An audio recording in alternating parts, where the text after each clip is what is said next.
salaamaaleykum suñu mbokk internet yi ak suñu mbokk téléspectateurs yi ñuy topp ci Sénégal 7 TV Sénégal7.com tey ci seen émission jotaay bi ñu ngi dalal Guirane Diène ñu ngi lay nuyu.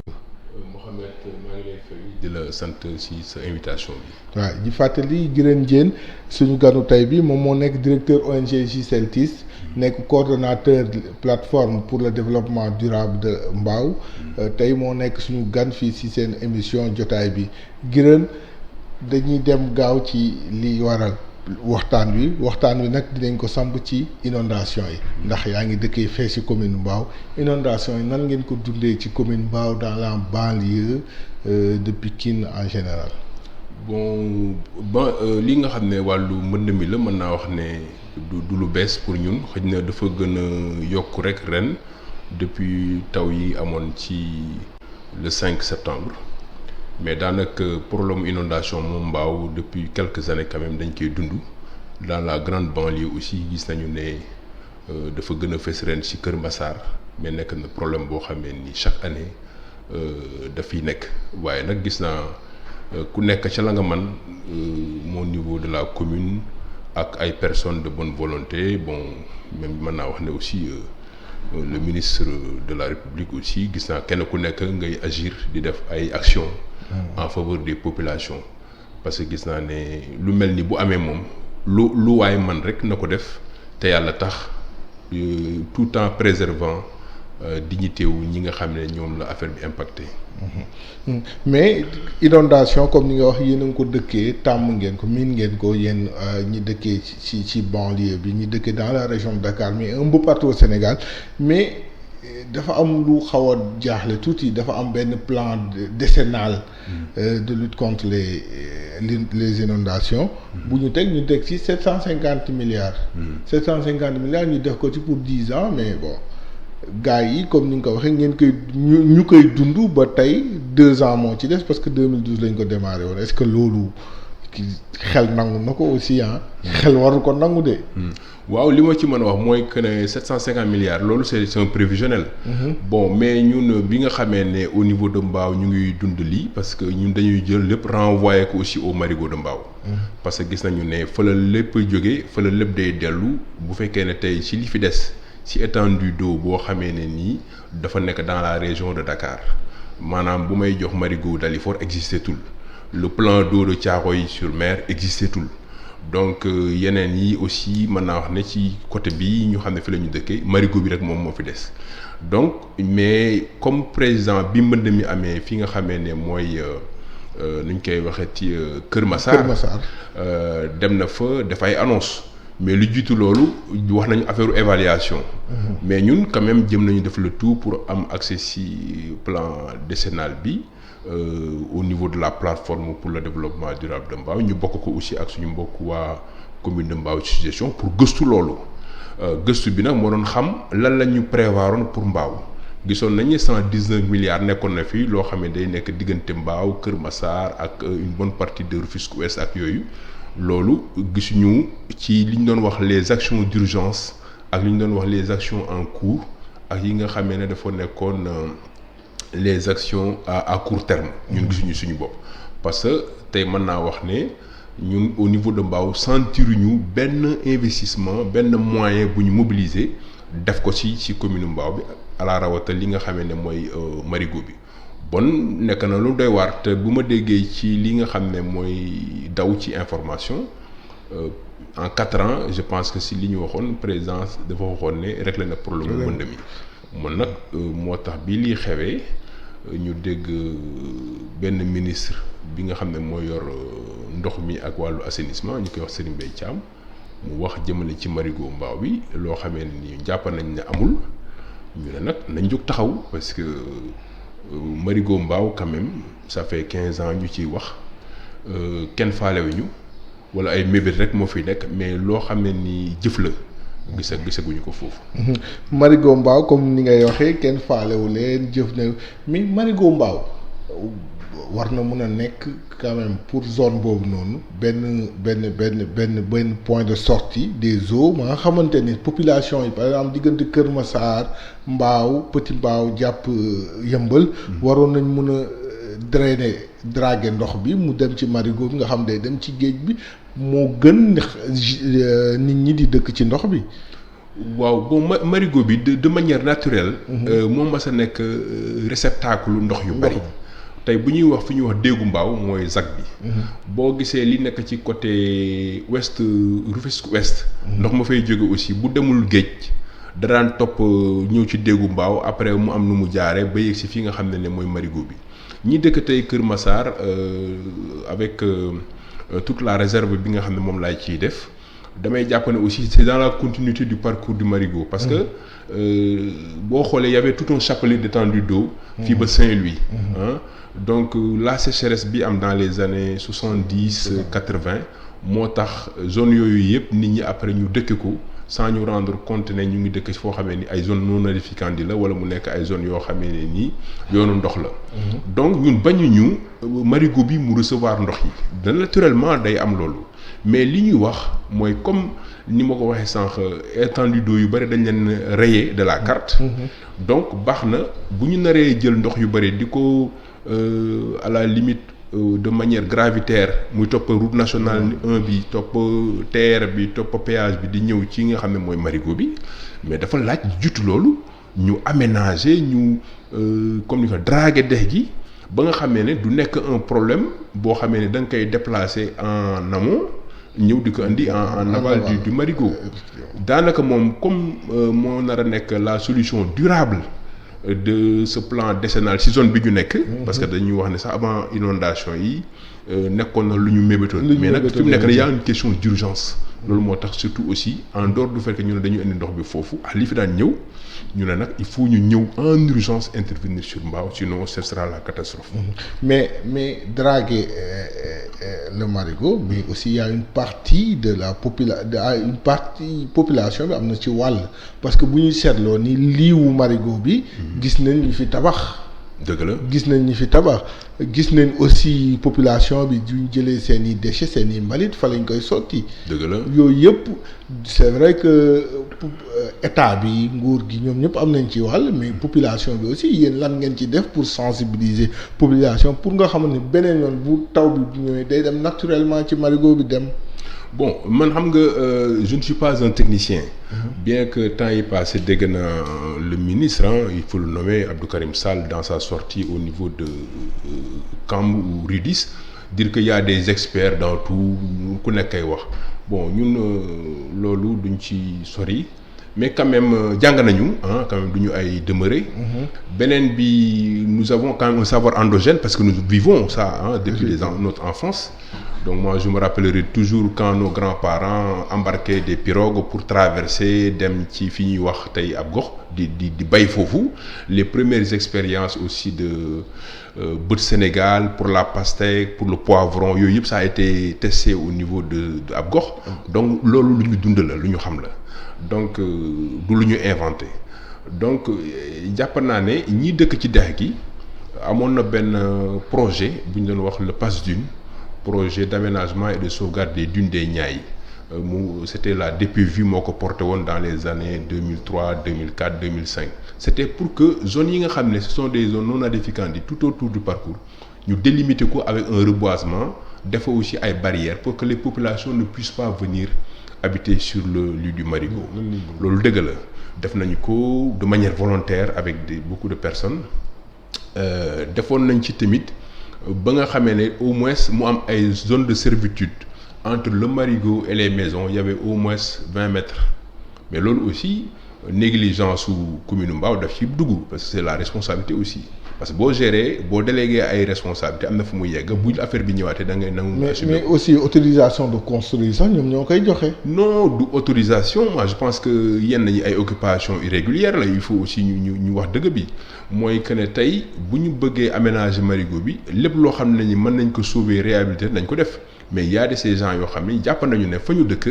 ak le sel ak ndox bi dañuy nekk dans un calvaire permanent je pense qu'il faut oser prendre les mesures yi nga xam ne mooy imposer bu ñu ci tolloo pour que ñooñu ñu mën leen a dëkkal feneen foo xam ne dañuy am aafiya ñëpp am aafiya donc responsabilité population yi dama ciy ñëwaat tey RN1 bi li muy draguer ci li muy drainer ci ndox période de saison des pluies la koy def. mais en dehors de la saison des pluies jàpp nañ ne tey moo xam suñu mbokk yi dëkk Grand Mbao Kër Mbaye Fall ñëpp ku nekk boo xoolee sa bopp ci seetu bi di nga xam ndax am nga ci responsable wala amoo ci responsable li ma bëgg a wax foofu mooy ndox yi jóge ci fosse yi ñu branché ko ci canal bi muy dem ci marigot bi loolu en 2006-2007 ça n'existait pas donc on avait un marigot propre il y avait les oiseaux picc yaa ngi fi woon gàncax gi meññ na ñeneen sax ñu doon def foofu li ñuy wax maraîchage ci côté yi mais dëgg moo neex yàlla depuis quand même 3-4 ans dafa ñëw nekk lu gën a metti man gis naa ñu bari ñuy jël ay PVC jënd ko ci quincaillerie yi dem di brancher la nuit pour que seen fosse yi yëpp dem ci marigot bi loolu nag li muy indi comme problème mooy bu ñu ñëwee ci nawet bi nii ñu war a drainer ndox yi wala ndox yi ñëwal seen bopp ci marigot bi am na fu muy toll day fees mu reflux mais aussi bu feesee day laaj mu dem géej buy dem géej nag moment boobu muy dem ñuy wax bënn nañ dex gi mais dafay bàyyi benn odeur boo xamee ne nii bu la fekkee ngay nelaw wala mu daf lay yee parce que y a un problème de santé qui se pose les enfants ont dañuy am ay jaare xale yi aussi dañuy am problème ñi am problème nooy asthmatique yi am problème bref problème pollution boobu aussi war nañ ko jël en compte moo tax aménagement wu marigot bi mooy war a ñëw régler question yooyu yëpp parce que nit ñi aussi ndox yi ñu am bu ñu ko amulee fu ñu ko yóbbu il faut ñu am beneen solution parfois du nekk bii gën donc Mbao dafa mériter am ce qu'on appelle un réseau d'assainissement mais sur le plan global parce que jàpp nañu ne yeneen villes yi ni ñu ko amee Mbao en tant que ville aussi war na mën a am loolu mais aussi am na benn explosion démographique bu ñu seetlu à Mbao il y a 10 ans comme ni ngay wax nii gis nañ ni kuy tuxu rek boo waxee Mbao lay dem tuxu ji jógee dans fi ñuy wax ville à Dakar ñëpp Mbao lañ jëm ñëpp yooyu noonu est-ce que population bi fa nekk yéen ñi fay nekk di activer nekk des acteurs de la société civile lan ngeen ci dox parce que aussi état bi dina indi wàllam mooy comme ni nga wax aménagement boobu ngeen di xam mais yéen à votre niveau qu'est-ce que vous faites. bon li ñu mën a wax mooy tey projection yi dañuy wax Mbao am na 200,000 habitants mais loolu aussi dafa war a nekk loo xamee ni ñun ak la commune parce que ñoom la ñu dénk ñoom la ñu fal ñoom ñooy diriger donc war nañu am benn genre échange ak population yi pour am une vision sur li nga xam ne mooy Mbao suba lan lay doon loolu nag je sais que y avait un plan de développement bu ñu fi defoon yàgg na mais je pense que tey li ñuy dund ni war na tax loolu yëpp ñu teg ko sur la table mu am échange pour ñu seet Mbao dans 10 ans ban image lañ ko bëgg a jox je pense que loolu ay projection la yoo xam ne daf koy laaj. bon leneen li nag mooy sensibilisation bi nga xamee ne ñu ko ci def xam nga les gens bu ñu jógee Dakar ne dañuy dem Mbao mënoon lañ ko bañal au contraire. mais na fekk bu ñu ñëwee ñu fekk li nga xam ne mooy les structures de base. assainissement war na fa am li nga xamee ne tamit moo jëm ci wàllu ramassage des ordures ba am na dynamique boo xam bu ñu fa yeggee la commune war na jéem a sax équipé wu pour xool aussi moom à son niveau la mën a bien que tey mën naa wax ne beneen structure lañ dénk affaire ramassage des ordures mais war na si am exigence au-delà du fait que am na cette entreprise là wala cette unité de gestion des déchets ñu UCG bi nga xam ne mooy gérer affaire yooyu commune bi war na am dans son service technique si projection laa wax par rapport à une grande ville pour gérer ces problèmes d'assainissement et d'ordures parce que yéen a ngi xeex pour ñu bañ a laal forêt bi forêt de Mbao bi dégg nañ fi Sénégal yëpp gis nañ fi seen combat bi ngeen fi mené contre le ministre Abdou Karim Sall ak le maire de la ville de Pikine pour ñu bañ a laal 10 hectares ci forêt bi fan ngeen ci tool bon loolu tey lañ ci gën a vigilant parce que bi ñu jógee depuis le 10 juin di wax ci loolu rencontrer ministre bi rencontrer le maire ku nekk jox ñu sa position ñu nangul la koy tamit bañ demee ba ci biir ba gisee loo xam ne dafa wuroo ak li nga xam ne mooy la vérité jóge ci ministère de l'environnement ñu gis ne am na dogal bu ñu jël pour demander gouverneur pour ñu déclasser forêt bi dañ ci taxaw parce que plateforme bi encore une fois le 10 juin la juddu donc lu jiitu le 10 juin mënuñu woon taxaw ci yeneen yi taxawaay ci par rapport ak forêt bi mais au moins li fi des ñu bàyyil ñu ko fii après nag je pense que bu ma juumul le 17 où le 17 septembre non pas le 17 septembre. août 17 août. Le ministre si lay doog a communiqué si lu ñu dégg. ci affaire forêt bi mu ne le plus petit millimètre carré duñ ko déclassé ci forêt bi waaye toujours dina am lu ñuy wax un protocole ak la ville de Pikine pour xool les voies et moyens pour cimetière bi donc ñu gis ne bon bàyyiwul. wala boo amul humilité nangu ne am nañu dëgg ci moom. mais donc loolu cimetière buñ ko defee. non damay yeggal ko defee damay yeggal foofu dama bëgg a yeggal foofu. damay yeggal foofu moo xam ne protocole yi moom c'est un roi des protocoles. amoon na protocole Oryx yi muy le ministre de l'environnement léegi mu ngi ñu bëgg a indi protocole avec la ville de Pikine mais loolu ñun duñ ko nangu mais même les populations de Pikine intramuros les vrais habitants de Pikine. ñoom li ñu laaj mooy ce qui est en symétrie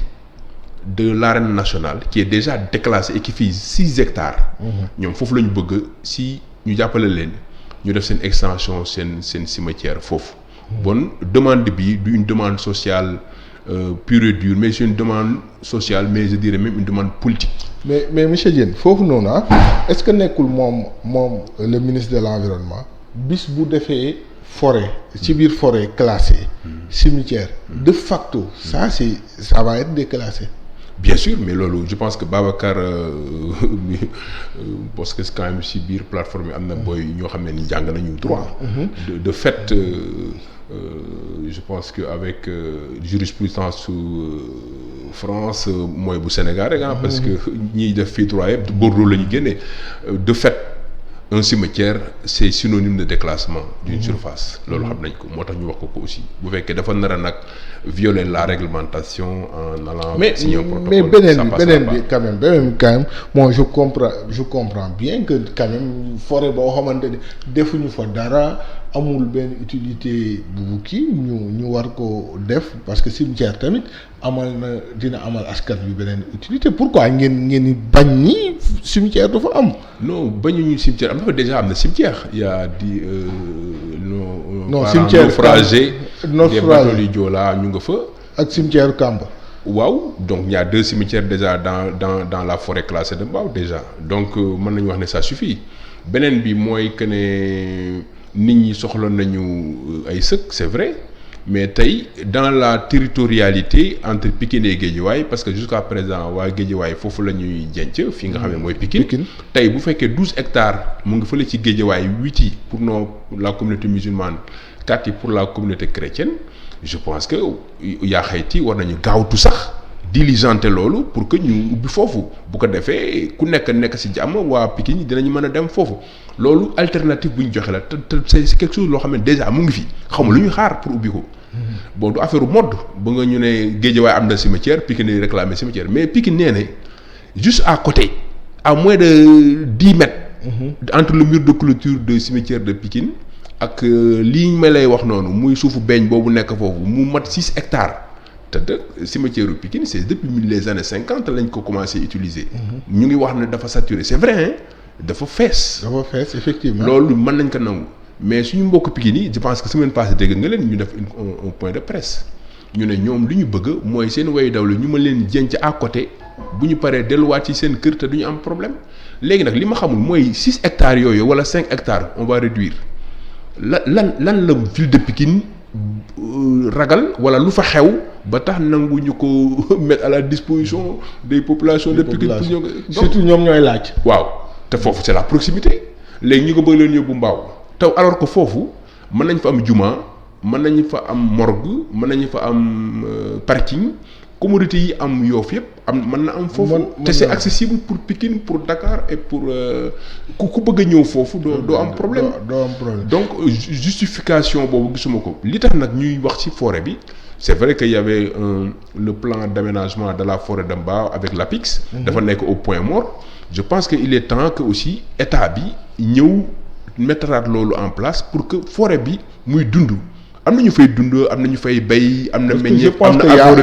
au moins 700 personnes yu fay liggéeyee. waaw mais y a aussi l'arboretum et là je félicite le personnel des eaux et forêts li ñu def foofu parce que loolu même élèves yi dañ ko war a xam parce que c'est presque un jardin botanique en miniature de toutes les espèces yi am au Sénégal je pense que loolu valeur la beneen bi mooy war na mën a am ay étangs war na am ay parcours sportif war na am fu ñu defee aquaculture war na am lu nekk donc forêt bi tey damay ñëwaat ci li ma waxoon ci feebar bi Covid bi y a pas un problème de santé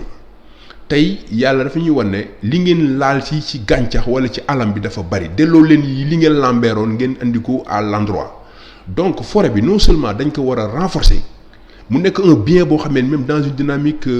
interurbaine wala intercommunale Mbao Kër Massar ñëpp dañ ci war a gis seen bopp même si c'est le territoire administratif de Mbao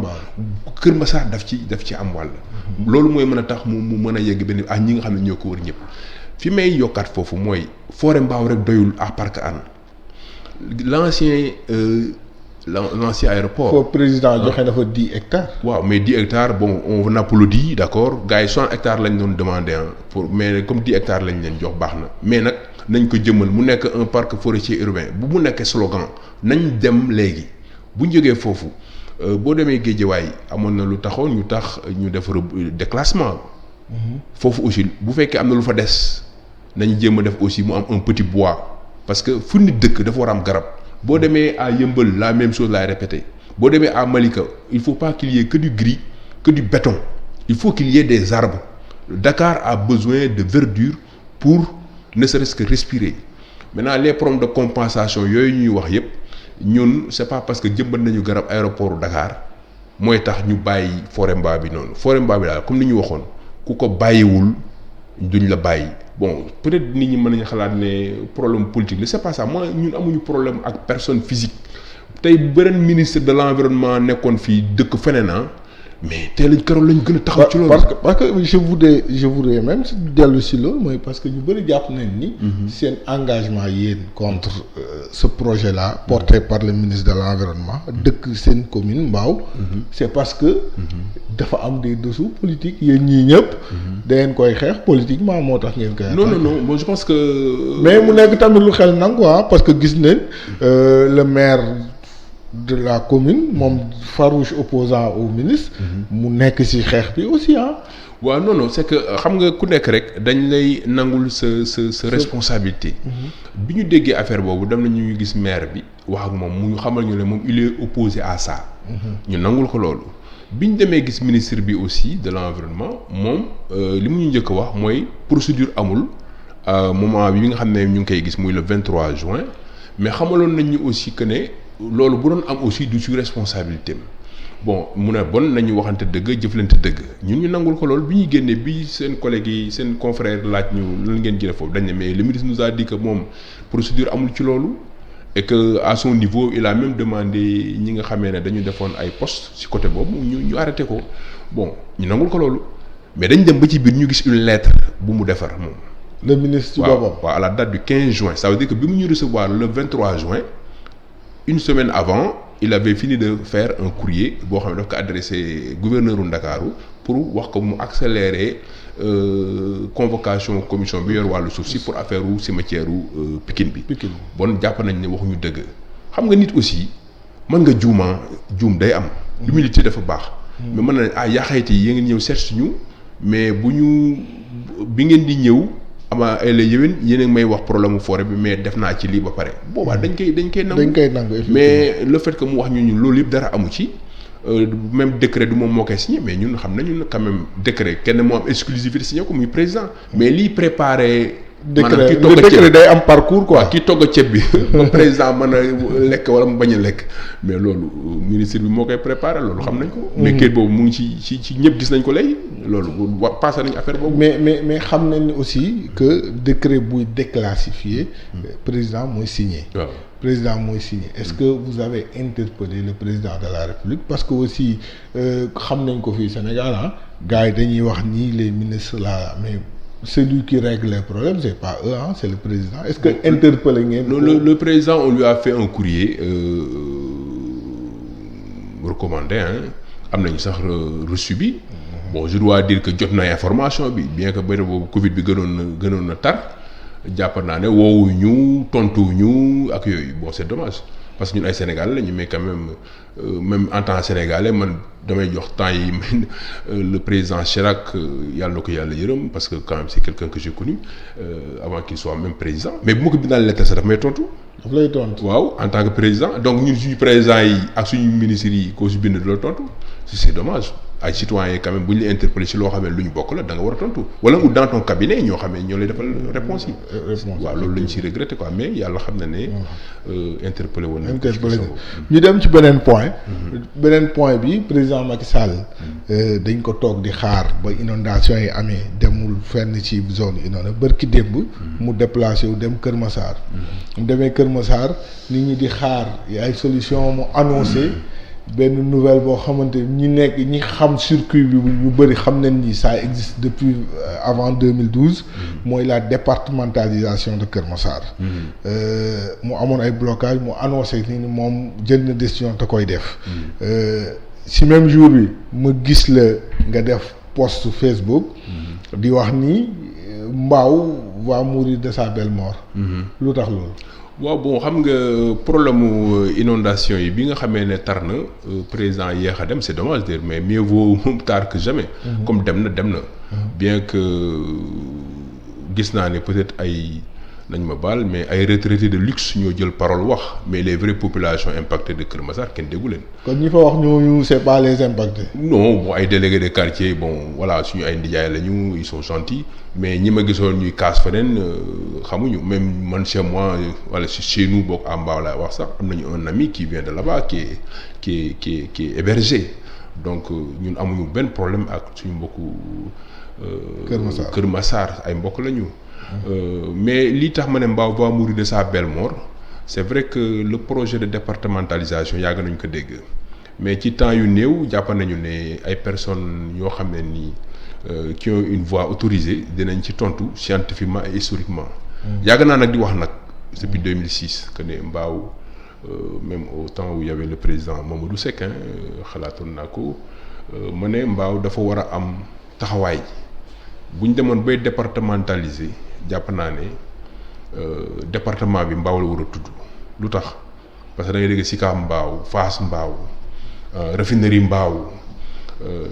Banxaas qui est devenu Kër Massar. Banxaas il faut rappeler que Kër Massar l'ancien nom de Kër Massar c'est Banxaas. mais jusqu'à présent boo demee fa mairie ba nekk ñooñu Banxaas la ñu xam. donc le nom de Kër Massar mën naa wax ne bu mën naa juma. c'est dans les années 80 la émergé quoi. Mais pour wax ne rek loolu même au plan administratif à un moment donné je pense que Kër Massar Boune yu bari Mbao lañ ko daan réglé. et paix à son âme wala ñu ñaanal ko rahmatullahi alayhi ci suñu maam El Hadji Doudou Diop. Mamadou Diop conseil ñu ko conseil parce que conseil de la grande commune de Dakar ci ñi plaidé woon pour que le route bi jóge ci national bi dem fi ñuy wax Kër Massar Banxaas en son nom foofu la nekkoon quoi donc ñoom ñoo taxawee woon taxawaay boobu bon ma jàpp ne loolu aussi c'est une responsabilité de l'État lu tax defuñu ko woon pour des fins politiques au temps de Abdoulaye Wade defuñu ko mais le projet était là. Donc tey aussi pour des fins politiques Macky Sall en tant que président de la République du Sénégal xëy na pour mettre de la pommade de la sucrerie pour ni ma ko mën a waxee sukkar gars yi mu ne bàyyi ma annoncé ne damay def le projet de départementalisation c'est possible hein. Bon mais yàlla bu mel ni yeneen département yi ñu fi créé woon li ma bëgg a wax foofu mooy dëkk. ku tudd dëkk wala dañ naa wax ku tudd mburu tudd dëkk. ku wal mburu tudd dëkk. waaw ku wal mburu tudd dëkk. Mbao wala département dafa war a am histoire. dafa war a am identité. dafa war a am âme. dafa war a am loo xamee ne nii mooy cëslaay luy tax ñu ne terroir bi lii lay joxe comme image. li tax ma wax loolu Kër Massar amu ko. non jàpp naa ne am na lu ko jur. Mbao 1444 la ñuy wax. tey Dakar ville bi ngay dégg ay Yoff ak yooyu yëpp ñu ngi dérivé wu ci parcours lébu bi ñëwee fi ñuy wax Mboxé mooy tey Mboxé mooy fii Kër Massar nekk tey avant éclatement di dem ñiy dem Hann ñiy dem Yoff ñiy dem Dakar. loolu c'est la trajectoire. mais li ma bëgg a wax foofu Mbao Mbao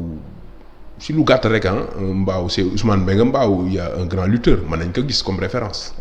Mbao c'est le village de Pierre Faye qui crée lu ñuy wax la marche pèlerinage. Mbao le premier groupement de promotion féminine avec notre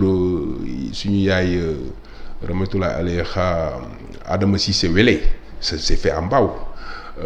Mbao aussi c'est le village de Wassour Seck, un érudit de l'islam.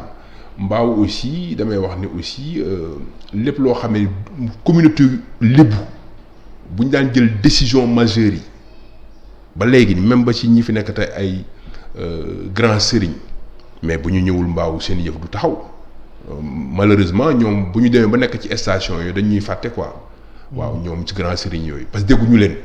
bi ñu agressé Mbao dégguñu leen fii marigot bi aussi bi ñu ciy wax parce que Mbao la aussi dégguñu leen mais loolu dañ koy retenir ne Mbao quand même dañ ko bàyyi en rade au-delà même des autorités politiques ils sont les autorités coutumières donc loolu moo tax moo wax ne départementalisation bu demoon bay am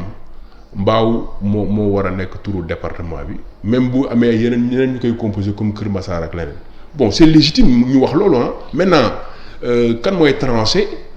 C'est le président. Mais nag garder responsabilité quand même historique ne lu leen jàpp ne aussi dans Kër Massar dem na booy nekk agglomération bu mag. plus de ça c'est la démographie. C'est critère boobu critère démographique bi. plus de 500 000 habitants. critère démographique bi projection 200 000 lañ ko jox. non attends loolu tamit man nga les statistiques du Sénégal aussi dama ciy def attention. projection mais ça je suis d'accord c'est un critère démographique. mais mais j'espère que pour prendre seulement la démographie pour faire un département je ne sais pas. mais aussi boo jëlee même géographiquement. Kër Massar nu mun a tijjee ko dem Yëmbal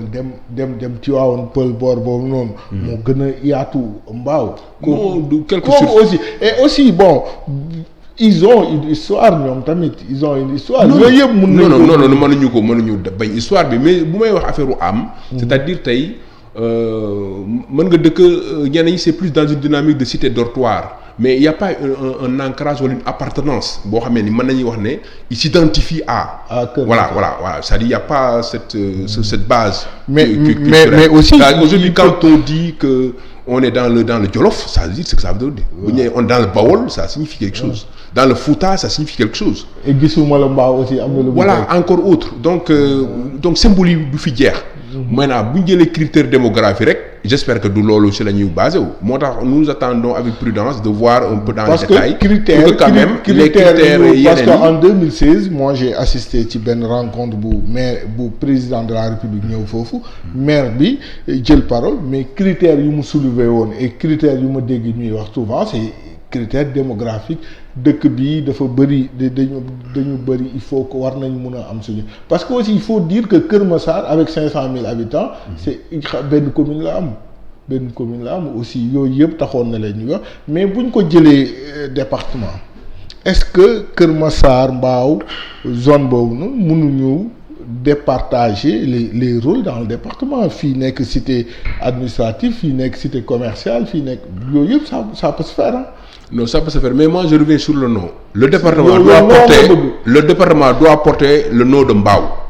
loolu man foofu laa teg. te li ma expliqué sànq moo tax ma wax loolu. waaw loolu mooy nekk seen argument mais aussi bon ñeneen ñi aussi am nañ beneen argument mooy Kër Massar le département de Kër Massar ça c'est beaucoup plus moderne pour ñoom. bon c'est un choix mais quand même comme on est en démocratie on a le droit ñu wax ñun suñu xalaat. mais li ñu wax aussi du affaire passion wala dara mais dañ ko teg ci ay critères yoo xam ne nii jàpp naa ne yeneen provinces yi wala yeneen régions yi. ci loolu la. jàpp nga ni seen agglomération boobu am na assez d'infrastructure assez de kii pour nekk département. foofu la Mbao Kër Massar mooy. agglomération boobu waaw bu ñu ko boolee mu nekk benn département mën naa wax ne y a deux kii on a deux façades maritimes. da nga koy am ci nord bi am ko sud bi. la forêt nga def une genre mutualisation donc yenn structure de base yi am nañ ko quand même en Mbao mais Kër Massar vi ni muy demee est-ce que les structures de base sóoraale nañ ko est-ce que respecté nañ ko wala est-ce que sax déjà tabaxuñu ko def ko ay kër j'en sais rien mais pour wax ne man je parle de l'histoire hein moo tax ma andi tur bi mais maintenant comment les gens vont composer comment la ville wala comment le département va être projeté loolu day nekk liggéey boo xam ne ni ñi nekk parce que y a des experts en géographie qui disent que ni Kër Massar ñoom lu ñu mënul comprendre mooy Kër Massar pour mu nekk département il faut mu am ay arrondissement léegi arrondissement yooyu yan la war a doon selon vous. ah man moom loolu man en tout cas je donne pas ma langue au chat je laisse l'autorité mu xool mais man li ma wax ci Mbao pour ñëwaat ci Mbao encore une fois a été poignardé man noonu laa ko dundee parce que lu tax ma wax ko si contexte bi la aussi. ñun dañuy wax ci affaire marigot bi le président bi mu génnee mu wax ne dañ fay yóbbu ndox mi xam nga mais jour bi mu ñëwee Kër Massar booy def discours am dégguma ko benn yoon mu tudd ñu. donc te pourtant def nañu ay points de presse def nañu ay sorties yu bari mën naa jàpp ne bon faalewuñu lijjantiwuñu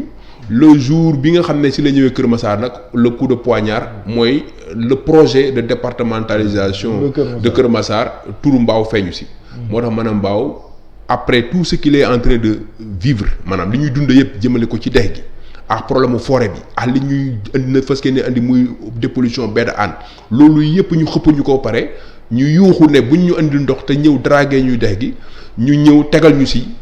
ce coup de poignard bi nga xam ne ci wàllu taarix. jàpp naa ne Mbao foofu moom problème mu coup de massue la jot ci boppam. mais est-ce que beneen bi aussi yàgguñu leen kii boobu beddi boobu yàgg parce que bu ñu jëlee historiquement pour parler d'histoire comme ni nga def sànq jëloon Mbao dugaloon ko département Rufisque. moom la xel gënoon nangu que ñu jëloon ko ni ñu ko tafee Tëngéej parce que bu ñu ko tafee Pikine parce que y a rien presque qui lie Pikine à Mbao et y a tout lie Mbao à Rufisque. waaw bon xam nga loolu aussi problème découpage dafay ñëw toujours et je revendique aussi pour Mbao xam nga bi guerre bi amee en 1445. La métropole attaquée maanaam France Allemagne occupé ko. am na lu ñu doon wax effort de guerre. maanaam dañ doon jël lépp luy dund Gorée Dakar Rufisque di ko yóbbu muy dem France yi au front pour militaires yi am lu ñu coob foofu lu ñu mën a lekk bokk mën naa ko waxee noonu mais moment boobu Dakar ndóol la woon Rufisque ndóol la woon mais temps boo amulee mbokk bu dëkk Mbao daanaka gisuma la Mbao. parents yu bëri mën nañu confirmer loolu que dañ daan yebal seen i doom seen i jarbaat ñuy ñëw Mbao parce que Mbao y avait l'abondance amoon na jën amoon na légumes amoon na lépp te famille yooyu nekk Dakar ak Rufisque Mbao mu leen daan ravitailler mais kan mooy découper mais damay jël sax beneen aberration bi avènement wu décentralisation en 96 mais dañu charcuter les ICS wala la zone franche industrielle de Mbao mais tey bokkul ci commune Mbao raffinerie Mbao bokkul ci Mbao te terre yooyu yëpp mais ce sont nos grands-parents ñoom ñoo ko mettre à un plan symbolique à la disposition de l'État mais lañ leen ci diggoon defuñu ko tey au contraire loolu moo ñu jural ay pollution li lay polluer nekkul sax ci sa biir zone bi nga xam ne yaa ngi koy administrer mais y a un problème donc loolu nga wax aussi dama koy nangu nous sommes à la périphérie du département nous sommes la dernière roue mais quand il y a le feu à Pikine Mbao vient faire le sapeur-pompier ci lépp politique ak lépp loolu moo mën naa ko confirmer Dakar aussi bu ma ñëwee dans la collectivité léegi bu amee un problème Mbao da ci taxaw. mais bu problème bi sottee ñu fàtte ñu quoi. waaw donc loolu tey quoi. moo tax nag tey Mbao war a dajale ay doomam au-delà des affaire appartenance politique ça m'étonne mais tey le parti qui vaut mooy parti Mbao quoi. parti Mbao waaw. parti Mbao c'est le parti mais yéen au niveau de la plateforme. Pour le développement de Mbao gars yi nee nañ ay politiciens ngeen rek encagoulé en plus. non ñun encagoulé wu ñun li ñuy def yëpp dafa ne fàng dañ koy def bon tey yaa ay leaders politiques yu fi nekk bon man à titre personnel du ma lax en 2014 bokkoon naa si ñu doon def compétition sur une liste citoyenne. ñu gagné ñu. mais quand même si première participation amoon na ñaari conseillers amoon nañ ci mébét pour waa Mbao am na lu ñu ci waxoon mais li ñu amee lu ñu ciy regretter rek mooy tey la ñu waxoon ak population yi matalewuñu ko mais tey bilan wu commune Mbao tey ñun duñ ci génn parce que am nañ fa 2 personnes yoo suñu conseillers lañ ñeneen ñiy wax ñëpp ku nekk aussi am nga ci responsabilité nga bëgg que de près ou de loin da nga ciy bokk da ngay assumer mais tey bu ma gisee ni ñu diviser famille yu mbaaw yi ci ay pôle entre maire bi mu ngi ci taxaw fële yàlla ministre c'est la guéguerre man jàpp naa ne mbaaw mérité wul loolu parce que ce sont les mêmes familles man ku ma wax waxu bon wala nga saaga ma wala nga wax ma leneen dama lay baal parce que dafa naa ne ñëpp laa bokkal quoi donc suma devoir tey mooy ma am beneen taxawaay. mais bu naree demee noonu je crois que duñ ma gis ci ay taxawaay yu politique comme ni ko gars yi defee quoi. mais ñun quand même li nga xam ne jàpp nañ ko au niveau de la plateforme mooy que ne jamais man bokk en ce qui me concerne xam nga kaay ma jiite leen. moo gën a neex kaay jiite ñu moo gën a neex gis nga plateforme bi ñu koy sos.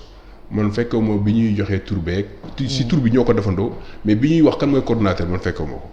donc ruus naa ngor mayuma may utiliser plateforme bi di ci def politique mais position yi ñu war am pour les intérêts mbaaw dinañ ko def du seulement pour dire non mais dañu am taxawaay aussi pour def ay propositions luñ ciy def bu ñu gisee ne lii baaxoon na dañ koy wax même exemple bi may joxe pour mu jeex gis nga bi amee reboisement régional au niveau de la forêt. ñu joxe information ñu dem nañ foofu mais ñun yàlla xam na ne dara yóbbu ñu foon pour que bu ministre bi taxawee jëmbat garab ñu jëmbat garab renforcer parce que loolu cohérence la quoi mënoo bañ ne forêt bi kenn du fi dindi garab ñuy jëmbat. nga taxaw sa loolu serait une faute. tey démb. mais est-ce que boobu permettre nañ leen ngeen reboiser comme ñëpp. non dañu ne doo leen fi dugg parce que xaaru ñuy foon mais quand même am nañu fulla ak fayda bu tax ne quand même ñu taxaw ne dañuy dugg foofu. tey autorités yi fa nekkoon xam nañ ne li ñu def affaire cuune la quoi. mais quand même forêt bi ñun kenn mën ñu ko teree. mais au-delà de ça lan mooy nekk seen taxawaay ci doxalinu commune bi parce que vous avez parlé de développement durable. oui mais loolu mu nekk terme boo xamante ne. ça colle à la modernité mais ça veut dire beaucoup de choses après. bon tey jii lii urgence. je reviens. Et je fais un clin d'œil à nos amis de Kër Mbaye Fall commune de Mbao Suggestion ak ñi nekk ci plateforme bi ak ñi nekk tey ci au moment où je parle tu vois le t-shirt que je porte là. Marigot de Mbao c'est le dénominateur commun c'est le reboisement donc on est en plein dans ça avec des partenaires de Leuz Diwane gi LVIA. Leuz mooy le rappeur là. waaw le rapport mais qui fait partie de la plateforme. Mais mën naa wax ne LVIA qui est une ONG qui est basée à Thiès bon ñun en tant que ONG aussi suñu liggéey daan nañ daje ak ñoom bref ñooñu tey ñu ci affaire environnement moment bi may wax ak yow gaa yaa ngi jëmbat ay cocotiers ci marigot bi gaa yaa ngi nettoyer ci marigot bi plateforme mu ngi foofu ak yeneen citoyen mbaa yoo xam ne sax imbu de valeur écologique l'urgence c'est le marigot parce que démb ADM ñëw na sur place une mission boo xam ne son secrétaire général moo ko jiite loolu de manière express maire bi moo ñu invité ci mission boobu ñu dem sur le terrain. ñu ne dañu ñëw pour xool marigot bi parce que il y a urgence c'est le président qui leur a demandé de faire une réaction rapide pour xool na la ñuy solutionner le problème en aval du marigot. kon kay yéen le président dégg na leen. waaw dégg nañu dégguñu. ah dégg na leen. non dégguñu bu yónnee une mission qui vient dire que moo leen yónni kay dégg na leen. waaw mën nga ko waxee noonu boo taxee mën a dégguñu mooy maire moo ñu wax au pied levé ñu dem. fekk li ñu doon wax foofu. ñoom nee nañu ci temps bu gàtt dina ñëw def réaction ñu bëgguñu mu nekk pommade wala sucrerie parce que nag bu ma ne la dañu meroon bërka démb bi ñuy wax turu départementalisation dañu fi naanoo mer parce que dañu joxoon benn délai 72 heures par rapport ak li ñu doon wax ci marigot yi parce que l'urgence c'est le marigot mënu xaar donc jàpp nañu ne président dégg nañu ñooñu ñëw nañu wax nañu damay jafaat la ma waxoon li ñu wax waxu dëgg la mais man maa ngi xaar jëfu dëgg bi mooy lan mooy ñu ñëw ñu toppatoo marigot bu ni mu gën a gaawee et aussi y a le problème de l'érosion côtière donc loolu c'est une urgence pour Mbao est en train de partir le patrimoine immatériel de Mbao. Ndoyeen Cekkeen li daal bari ñi du leen daal yéen. li daal bari ñi. waaw mais xëy na lu ko gën a metti moo ñuy dal. parce que yéen vous êtes sur le point de disparaître ah. mais wax ma la disparaître mais loolu li koy indi mooy li koy accélérer mooy marigot bi ni muy tuuroo ci biir géej gi dépollution baie de Hann mu ngi ñëw mais gis nga Mbao tey dafa bëri ay mots yu ñu ko teg te teguñu ko fenn moo tax ñu ne nag ñun bu ñu naree mais te moo yooyu yëpp il faut le dire askan wi am ci part de responsabilité. Non mais problème érosion côtière bi c'est pas la population ça c'est l'extension du port daf ci am sax impact dépollution baie de Hann lu tax ndox yu salté yu jëlee Hann ak Thiaroye ak yëpp mënuñu ko yóbbu foofu ñu koy xëppal ñun loolu nangu. mais foofu ndox bu ñu traité moo fay. non traitement primaire. traitement tertiaire amul bu ma gisee Sea-Line bi nekk Cambérène ni muy demee ak dégâts yi muy def ku la dig ndekki ku la jox ndekki bu la diggee añ da ngay am yaakaar. mais bu ma gisee lii nuyoo Cambérène wala lii ma gis ci station d'épuration yu ndaw yi may gis ay mbaaw yu sous-dimensionné ko. muy dégale. parce que baaxul. parce que entretenir ko parce que c'est pas approprié bu ñu ma waxee ne 32 000 mètres cubes maanaam. fanweer ak ñaari junni mètre cube ndox bu salté dina jógee baie de Hann di ñëw mbaaw te dinañ ko traité traitement. mais programme boobu noonu dañ ci waxtaan ak askan wi ak municipalité bañ d'accord ci. non askan wi d'accordu ci de. parce que tey ba léegi waruñu ñu lu tax centre d'épuration war a nekk mbaaw tey nag buñ ko boolee problème marigot bi nga xam ne tey fi lañ fës kenn dem ndox yi donc il faut que ñu toogaat. mais au fait Guirel boo jëlee baie de Hann. boo jëlee baie de Hann. baie de Hann c'est buñ jàpp ni Hann kese baie de Hann c'est toute cette partie du côte de la côte là. waaw ba mbaaw ci baie de Hann la bokk. waaw mais même entreprise yi nekk tout sur lañ bokk. ba mbaaw ci baie de Hann la bokk. je pense que beneen bi lii gën a mën a faciliter loolu. mais lu tax tey c'est une invité. vraiment sans passion. tey le ministre de l'environnement dégg naa ko temps yële passé muy wax ci affaire stockage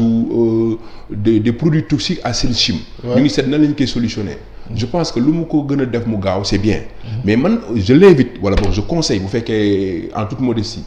war na mën a demander à ces entreprises qui sont tout au long de cette côte. mais qu'il soit certifié ISO. pour que ndox yi ñoom balaa ñuy génne seen ndox muy dem ci dépollution Hann bi mais mu nekk lu ñu traité au traitement tertiaire ndox yooyu entre nous mais war nañ ko mën a revaloriser li ñu koy sànni géej gi di ko indiwaat mais est-ce que mën nañu ko régler waat pour que pendant la saison sèche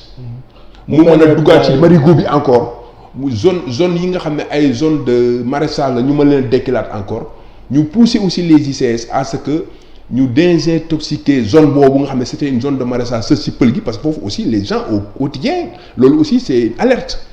nit ñaa ngi dee foofu parce que y a la pollution est-ce que yaa ngi dégg. donc le développement durable bu ma ci ñëwaat géej gi daf ci bokk pollution bi daf ci bokk marigot bi daf ci bokk la mobilité aussi parce que mbaaw dafa war a am aussi dans l'aménagement loo xam ne ay passerelles de bois waaw loolu marigot bi moo ñu rattrapé waat rek nous sommes dans une zone humide. et je dis que le marigot tant que lijjantuñu ko. même bu ñu duggee suñu ron la danañ fekk foofu du ñu dóor ay direct. waaw mais li ngay lim yëpp nee nga yooyu yëpp ci la bokk mais dafa mel ni yow tamit ni ma la déggee sànq ba léegi. attaquer ministre de l'environnement ci la bokk. non je dis encore une fois xam nga alam dafa yaatu. le développement durable boo xoolee. ci slaayam day bokk ci environnement. ndox mi la yoon yi la géej gi la. parce que li nga interpellé dafa bari torop. non du interpellation billaahi wal kitaab damay wax ne conseil la maanaam ci combat yooyu dama bëgg a wax ne même la plateforme. na ko jël comme partenaire.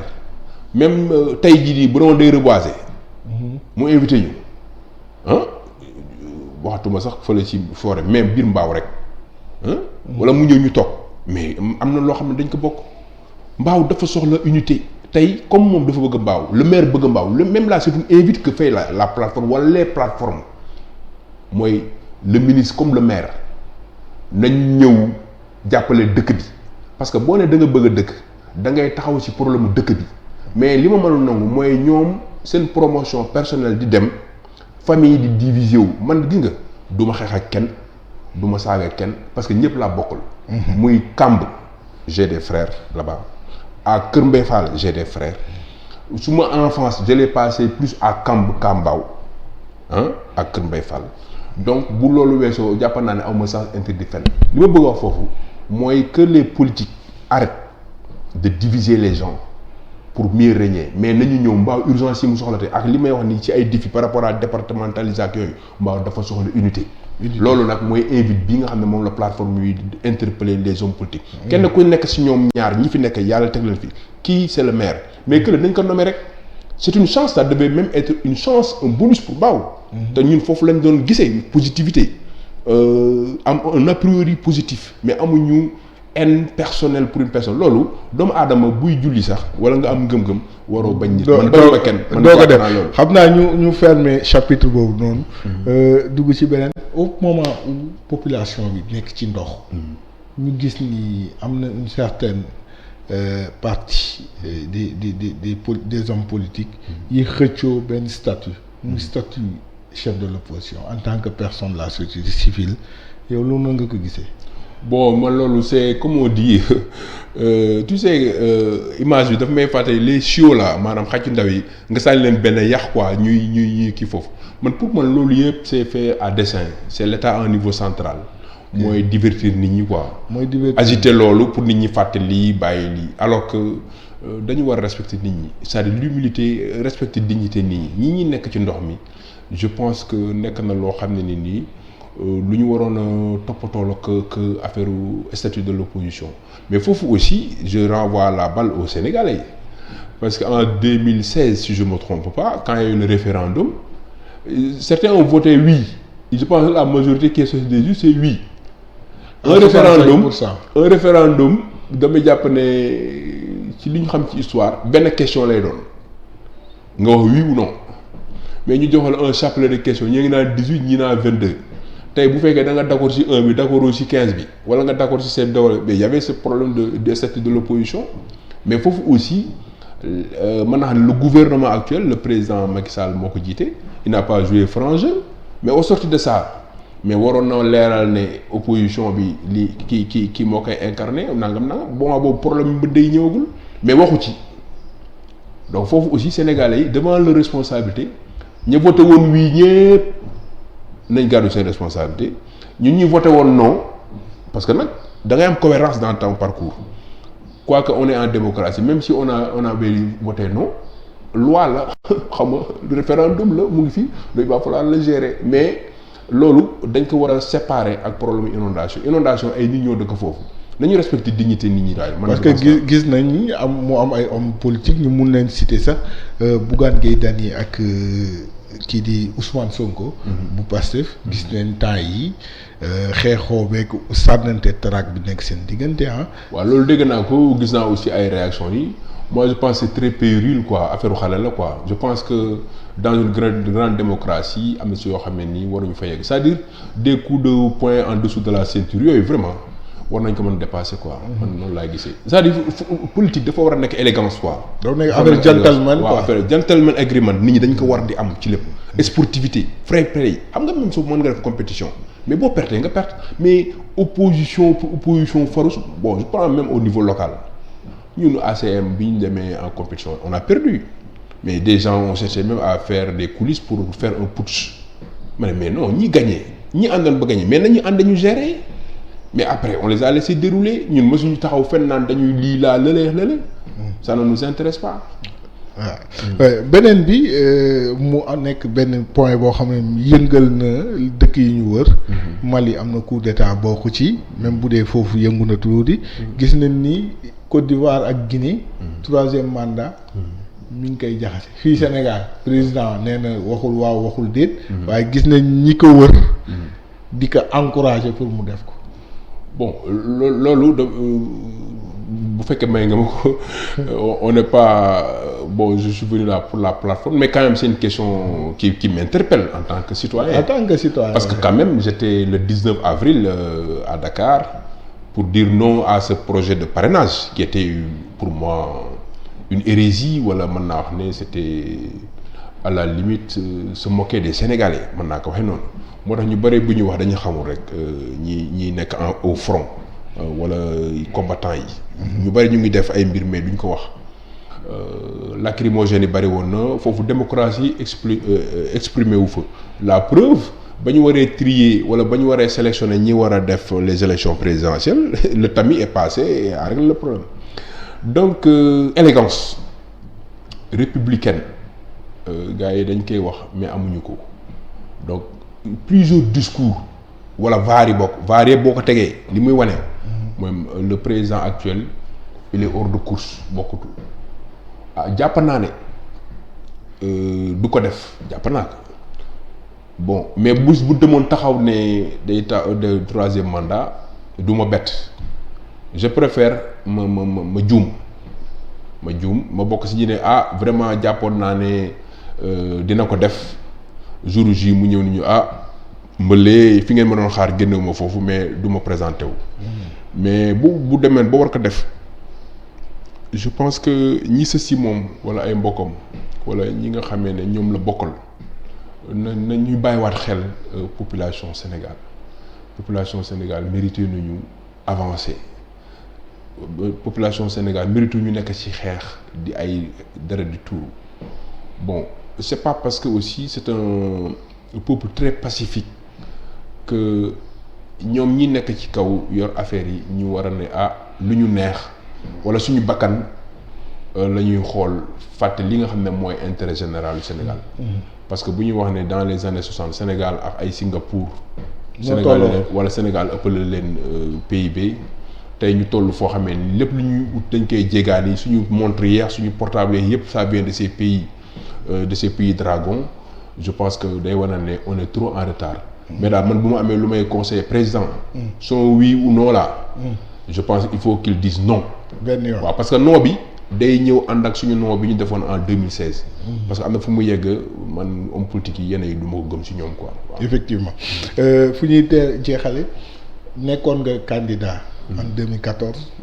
2021 mars 2021 la ñu wax ni la élection locale yi di am mais ba léegi wóoragul. ak départementalisation bi gars yi sax nee nañ est-ce que duñ fa jaaree pour repousser ko. est-ce que di leen xaaraat nga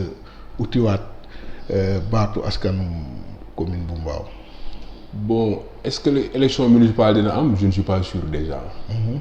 bon su jël dem uti ji baatu askanu Mbao mën na nekk. comme mën na bañ a nekk li tax mën na nekk mooy bu ma ko sentiree dinaa ci dem mais encore une fois ce sera en dehors de la plateforme mais mën na bañ a nekk mais am na nu muy demee aussi je pense que duma ci dem quoi parce que